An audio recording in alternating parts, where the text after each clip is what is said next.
दादा घोडदंगा कारखान्याची बैठक तुम्ही आता घेतली। दादा दादा दादा दादा दादा दादा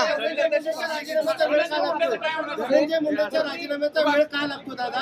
धनंजय मुंडेला पाठीशी कोण घालतं? नेमका धनंजय मुंडेला पाठीशी कोण घालतं? चौकशीमध्ये उद्याच्याला तुमच्यावर आरोप झाला की तुम्ही अमुक अमुक केसमध्ये दोषी आहे, तर आज SITची चौकशी चालू आहे, आज CIDची चौकशी चालू आहे, आज न्यायालयाच्या तिथं चौकशी चालू आहे।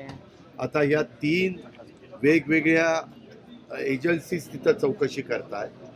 त्याच्यातून स्वतः राज्याच्या मुख्यमंत्र्यांनी सांगितलेलं आहे की ही चौकशी करत असताना जो कोणी दोषी असेल, जो कोणी त्याच्याशी संबंधित असेल, ते तिथं सिद्ध झालं, लक्षात आलं, तर त्यांच्यावर ताबडतोब कारवाई केली जाईल। दादा तुम्ही पण दादा नैतिक जबाबदारी म्हणून या संदर्भामध्ये मी